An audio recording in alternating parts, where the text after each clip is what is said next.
here in Alton, Illinois.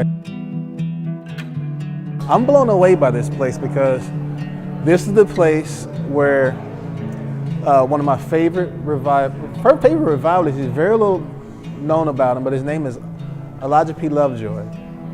And he took a strong stand against slavery right here in this town. He was just a regular preacher, had a church, and but when a slave was beat to death, and nobody cared about it, he decided to become an abolitionist against slavery. So we're here in this post office. This post office means a lot because Elijah Lovejoy did what most of us would do. He used the technology that was available to him at the time during the day to use it to get the message out that he was trying to convey to everybody. And that was how wrong slavery was, and that they needed the abolition of it. So he buys a printing press and becomes a preacher, taking a strong stand against slavery.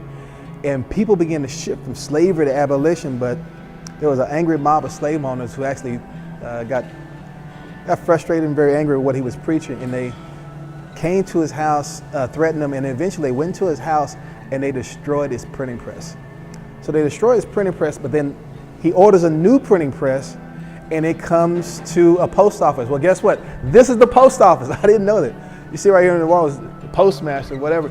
This is the post office in Alton, Illinois, where that next printing press was delivered. This place is significant because it was in this place that angry mob, before that printing press could be delivered to Elijah Lovejoy's house, they came to this very post office and they destroyed that printing press and threatened Elijah Lovejoy's life again. Isn't that amazing?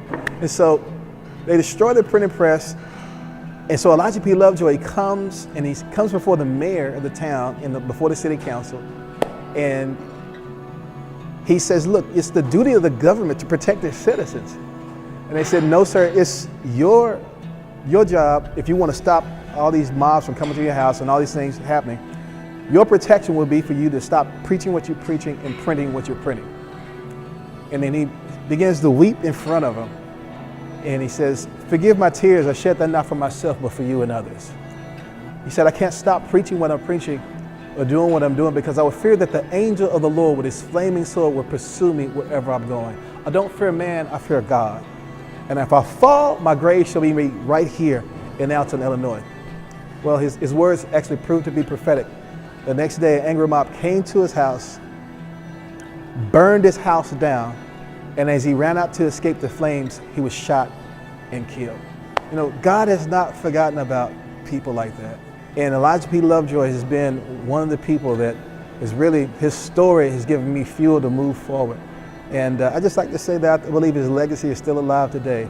And you look at the different people that God is raising up in this hour who are taking a strong stand for other injustices in our nation today. So it's interesting, all that rich history here in Alton. You have the generational blessings, you have the generational curses, and these dominating themes that represent storylines. And I think what God is shouting to America right now is the same thing he says, this message that he's giving Matt and I. What storyline are we going to connect ourselves to? The healing of the hurt, the blessing of the curse, what storyline are we going to be a part of? So I believe God is raising up a new breed of abolitionists who are going to take a strong stand to see everybody flourish. And they're going to put their privilege at risk so that other people can flourish.